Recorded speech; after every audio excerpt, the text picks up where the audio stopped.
Creo que la fraternidad, y he hablado de esto antes, es superior a la solidaridad.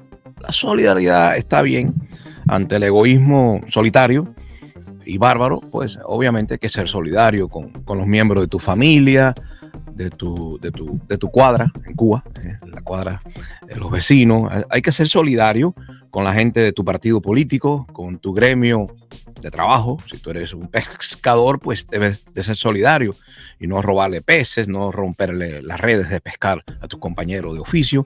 O sea, creo que está bien que seas solidario con la gente que tiene intereses comunes contigo, que comparte intereses de gremio, de clase, de partido. Eso, de hecho, es natural, casi ni siquiera es meritorio desde el punto de vista de los grandes ideales de altruismo y desprendimiento. No lo es porque tú estás luchando por tu interés inmediato. ¿Cómo no vas a ayudar a tu compañero que te está ayudando a vivir, ¿no? A pescar, a trabajar la tierra. O sea, es casi natural y normal y o sea, acostumbrado, ¿no? Que seamos solidarios con nuestros compañeros de trinchera,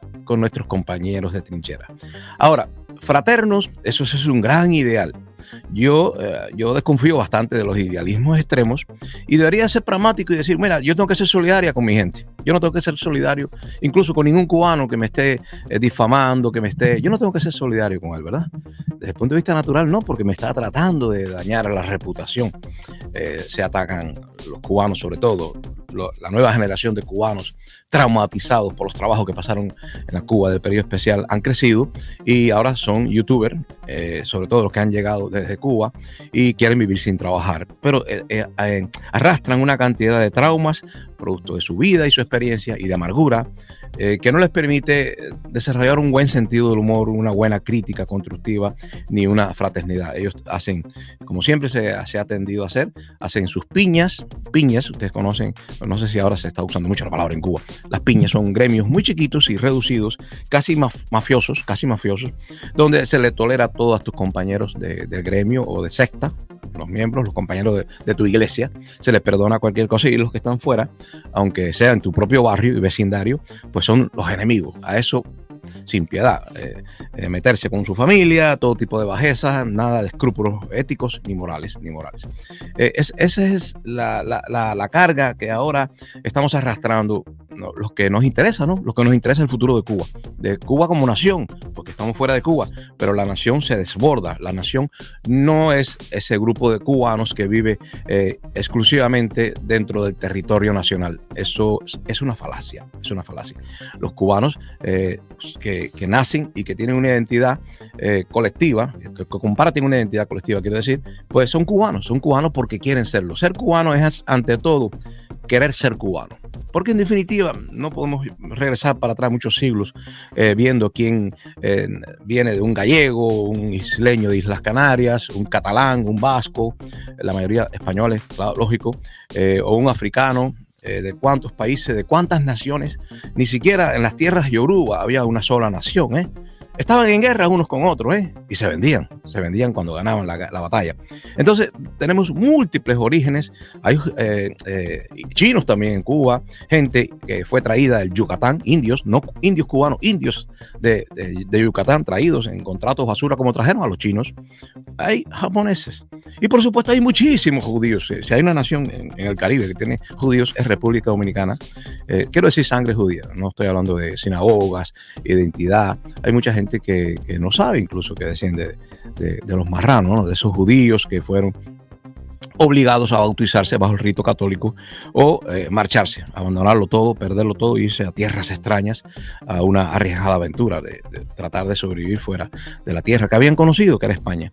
Muchos judíos fueron perseguidos. En estos días estoy hablando mucho de esto. Yo creo, y lo he dicho antes, repito, que la solidaridad es cosa del grupo. En estos días hay mucha gente que en solidaridad con los odiadores, con la gente que me odia a mí, por haber luchado siempre por la fraternidad, la reconciliación y la eliminación de las sanciones contra Cuba. Eso es una causa vieja causa mía.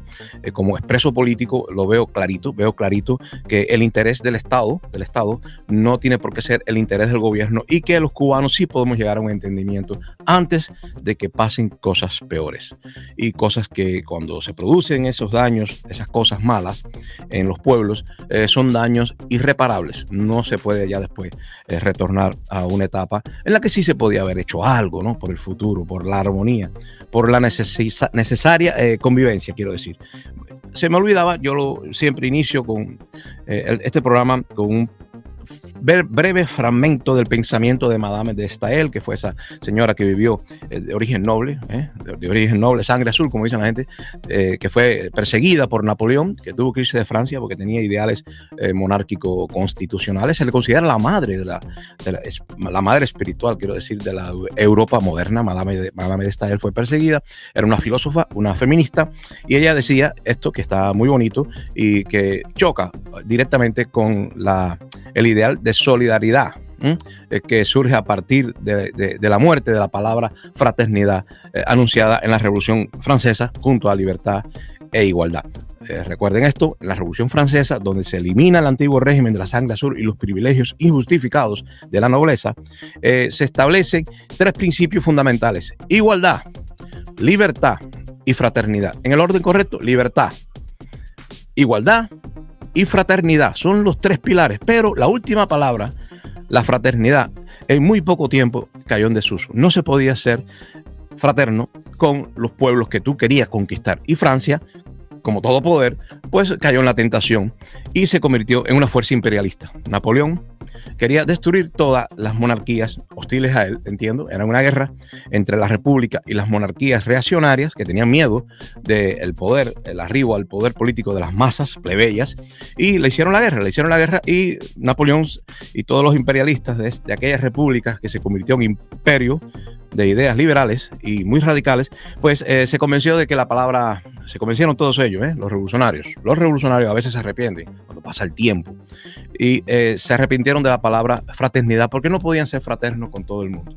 Entonces allí de esas cenizas, de ese fracaso de la fraternidad universal, o sea, todos los hombres del mundo hermanos, esa fraternidad, esa palabra desaparece, la palabra fraternidad ya no se usa más, y viene la palabra solidaridad, que no es ninguna gracia porque es ser solidario con la gente de tu trinchera.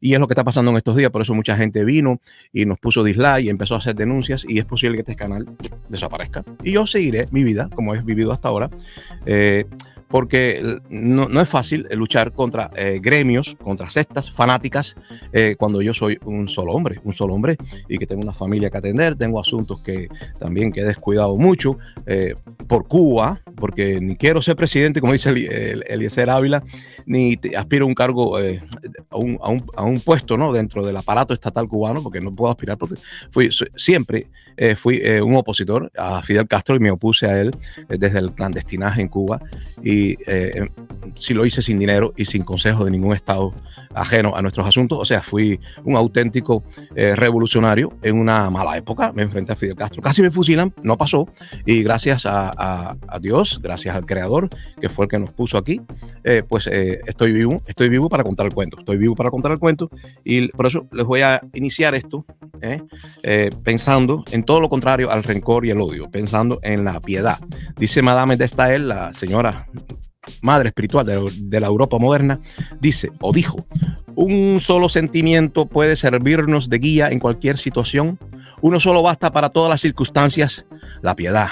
¿Existe acaso otra disposición más eficaz para soportar a los demás o a nosotros mismos? No, la piedad.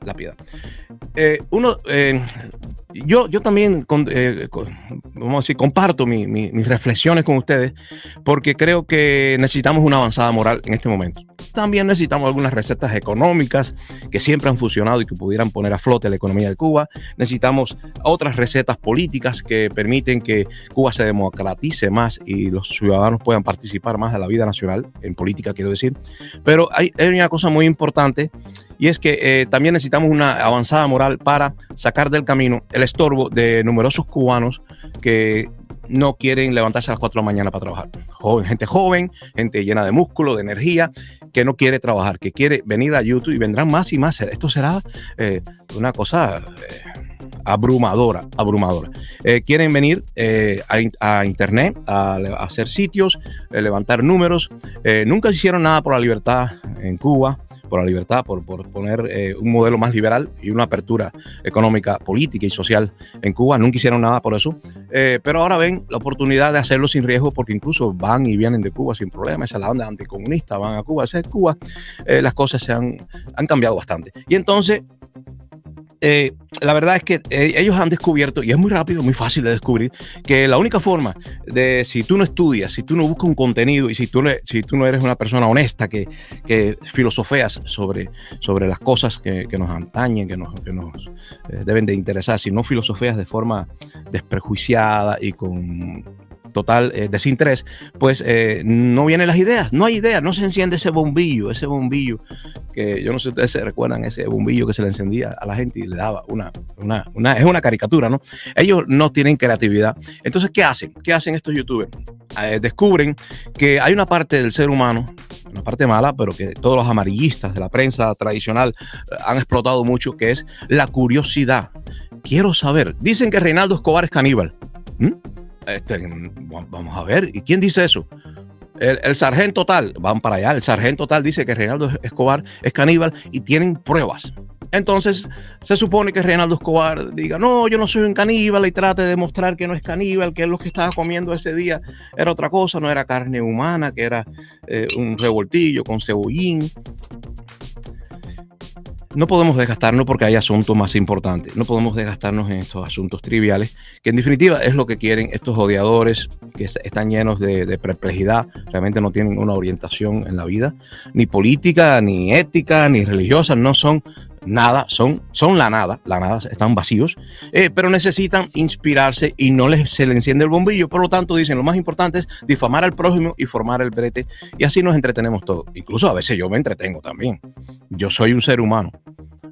Algunos de estos youtubers dicen que yo estoy loco, que soy un viejo, como si ser viejo fuera una deshonra, cuando yo estoy orgulloso, estoy feliz de haber llegado a la vejez.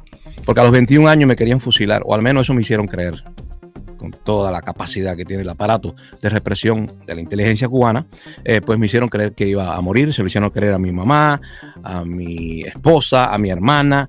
Todos me visitaban una vez a la semana, 5 minutos frente a unos guardias, recuerdo, en las celdas de los órganos de la seguridad del Estado.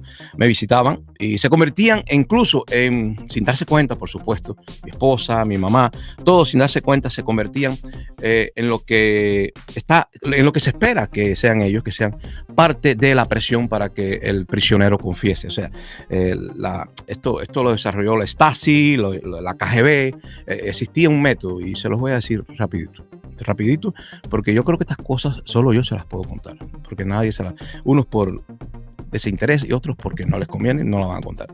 La Stasi, la KGB, permitía que una visita corta de un familiar, de alguien muy querido, de alguien en el cual tú sí confías, porque tú no confías en el que te está entrevistando o cuestionando, el que te está interrogando, en ese tú no confías, pero tú sí confías en tu mamá, tú confías en tu esposa. Entonces, ¿qué hace este aparato de inteligencia que no saca uñas? No es vulgar en esto, porque en el mundo socialista se aplicaron métodos científicos de tortura. No era eso de ponerse a una persona ahogarse en agua o cables eléctricos. Estas cosas las hacía Batista y los dictadores estos mediocres. Pero esta inteligencia de los países socialistas tenía una metodología, vamos a decirlo así, una metodología en la cual los familiares, sin darse cuenta, inconscientemente, por supuesto, participaban de la presión de la persona que estaba encausada, que estaba siendo presionada para que confesara y firmara y aceptara todo lo que la Inquisición ideológica quería que él firmara. Entonces, una de las cosas que se hacían era permitir la visita de familiares que estuviesen convencidos de la culpabilidad del reo. ¿Qué pasa? Si mi mamá, mi esposa y todas las personas queridas en las cuales yo confiaba me visitaban en la cárcel, ellos no tenían ni que hablar. El terror de la información que le habían dado los capitanes y el mayor y el otro, los que me estaban tratando de presionar, le decían, antes de que el familiar visitara a este humilde servidor, les decían, Reinaldo va a ser fusilado por ser jefe de grupo. Eso se lo dijo el capitán de Preste a mi mamá. Yo sé que lo estoy cansado con este cuento, pero debo decirlo y repetirlo. Nunca es suficiente. Le decían a mi mamá, a mi esposa, a mi hermano, a mi hermana, a todo el que fue a visitarme, que era, repito, gente querida y en la cual yo confiaba, se les dijo, él va a ser fusilado por ser jefe de grupo, este es el delito, otros actos contra la seguridad del Estado, de 10 a 20 años fusilamiento, pero al él ser el jefe, pues ya, él va a ser fusilado. ¿Qué pasa?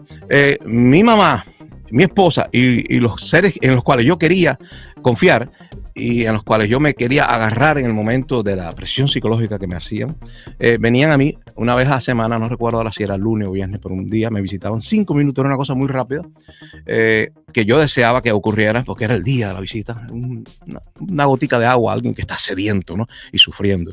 Y cuando ellos venían, en sus ojos yo veía la profunda, sobre todo en mi mamá, vi la profunda tristeza, la total desesperanza, el total pesimismo, el pesimismo y la desesperación de una madre que no me va a decir allí delante de esos guardias, no me va a decir, hijo mío, vas a morir, no puedo, y las lágrimas, toda la expresión corporal es, y entonces el familiar se convierte en parte del aparato que te presiona para que tú quieras que eso se acabe rápido y firmes todas las acusaciones que quiere la policía política, la que vigila el pensamiento y también los actos. Yo violé algunas leyes, yo no fui un santo, pero firmé cosas que no eran verdad, porque fui presionado. Falta de sueño, torturas de todo tipo, medicamentos sin haber un psiquiatra, medicamentos, había que tomar pastillas ahí adentro, siempre lo he dicho. ¿Y qué pasó? Firmé cosas que no son reales. Yo no estaba tratando de mover armas a la Sierra de Cubita para asaltar de forma violenta aquel canal de televisión local, TV Camagüey. Yo no quería hacer un asalto. Yo quería en ese canal hacer otras cosas. No estoy diciendo que fuesen legales. El plan de nosotros, el plan secreto, siempre secreto porque hay cosas que para lograrlas han de andar ocultas.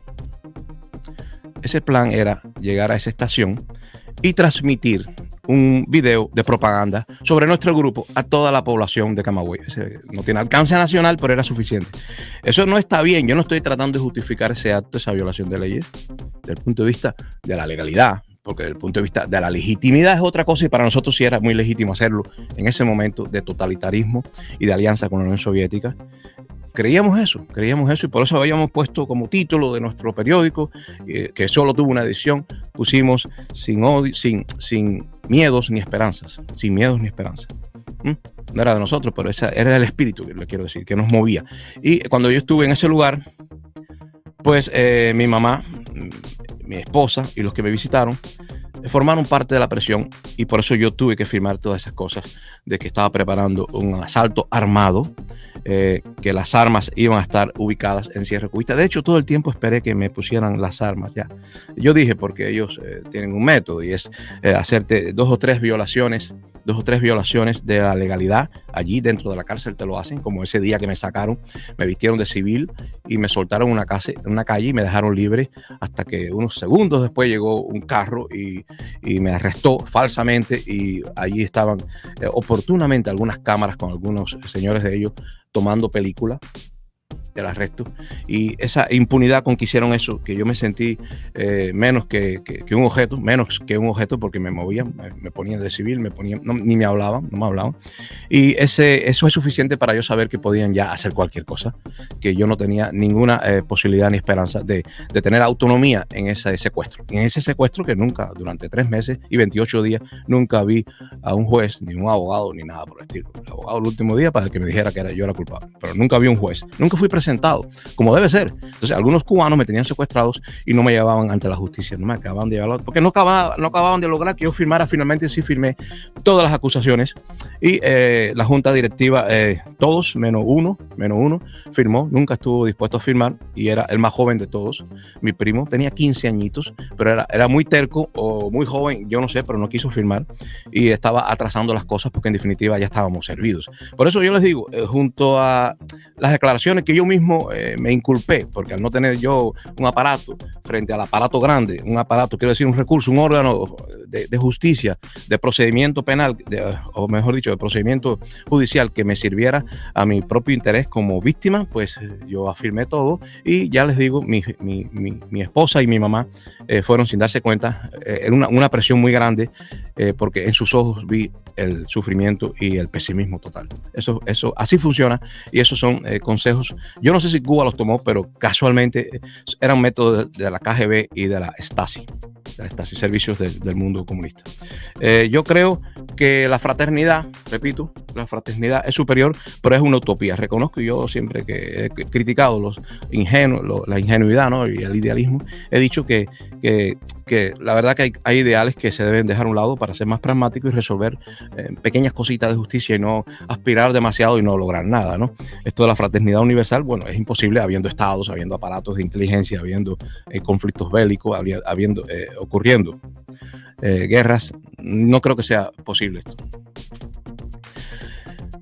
Creo que ha llegado el momento de compartir con ustedes, a ver qué me pueden aportar a esto de la fraternidad o de la solidaridad, porque en estos días, y el video inicial que puse lo refleja, los ánimos están caldeados en Cuba. Dicen los revolucionarios que no van a dejar pasar, que no van a permitir la revuelta, así le ha dicho la televisión cubana, que es lo que viene, una revuelta provocada por la injerencia desde el exterior para derribar el Estado cubano. En gran parte tienen razón y en otra parte no. Yo sugiero que todo el que pueda poner un granito de arena en evitar que suceda la violencia, y por eso ayer hice un llamamiento a los expresos políticos para que no se sumen a llamamientos a la violencia, no se sumen al radicalismo, porque eso retrasaría bastante el proceso natural que va a llegar tarde o temprano, que es la democratización y la adquisición de derechos civiles por los cubanos y para los cubanos. Creo que van a seguir atacando el canal porque no me he sumado a esas caravanas del odio y esa, vamos a decir, a ese espíritu de trinchera que algunos quieren cultivar, cuando ustedes saben que al inicio los que protestábamos contra las sanciones a Cuba, pues teníamos más bien un espíritu fraternal, transversal, que incluía a todos. Pero ahora hay un grupo que no quiere y van a hacer todo lo posible. Van a venir muchos ataques, es poco lo que se diga, antisemitismo, racismo, acusaciones a este canal de ser todo lo malo de este mundo, porque así son las personas de mala voluntad. Las personas que no tienen ideales, que no creen en nada. Primero hay que estar cínico ante la vida y después hacer ya cualquier cosa. Primero, la persona no puede tener principios morales. Y ahí vimos lo que hizo Oliver ayer, difamando a la mujer cubana, fomentando la homofobia, riéndose de la queja mía de antisemitismo que he sufrido. Yo les digo una cosa, el antisemitismo es una cosa muy seria, el holocausto fue una cosa muy seria, no puede ser comparada con otro tipo de persecuciones religiosas o ideológicas, porque el holocausto fue una masacre de pueblos europeos. Recordemos que los judíos, la mayoría que fueron llevados a campos de concentración, lo mismo desde Grecia que de Alemania o Polonia, los judíos que fueron movidos todos a ciertos centros de aniquilamiento científico que tenían montados los nazis, pues no fueron movidos allí por sus ideas, por ser religiosos, ni por no, eran judíos que muchos ni llevaban años, incluso habían nacido en hogares donde no había la más mínima práctica religiosa, eran llevados ahí por sus genes, por su etnia. Y esto es lo grave. Imagínense ustedes, porque la gente dice, los judíos fueron a un holocausto, y ayer andaba un señorito de estos que quiere vivir del cuento sin trabajar. Estaba en una directa diciendo de que los judíos no han sido los únicos perseguidos. Claro que no, la humanidad entera se ha perseguido. Los cristianos han sufrido persecuciones, musulmanes en tierras católicas también. Hay gente que ha sufrido por ideas, pero al menos si a ti te están persiguiendo por una idea y te aterrorizas, puedes cambiar de idea, puedes fingir una conversión, qué sé yo, y sobrevivir. Pero es que los judíos en Europa, en la Europa nazi, fueron perseguidos sin ninguna posibilidad a que se cambiaran de ropa o de costumbre, o que se afeitaran las barbas. Fueron perseguidos sin ningún... Es como que usted diga, vamos a perseguir, vamos a eliminar, ¿no?, de este mundo a todos los miopes. Fíjense ustedes, a todos los miopes. Hay miopes en Alemania, en Italia, en Grecia, no importa, los miopes. No, pero yo estoy dispuesto a quitarme los espejuelos y caminar a tientas No. Los miopes para allá y se acabó con ellos. Así fue con los judíos. No era por país, no era por religión, era toda Europa buscando una etnia. No una religión, no una creencia, una etnia.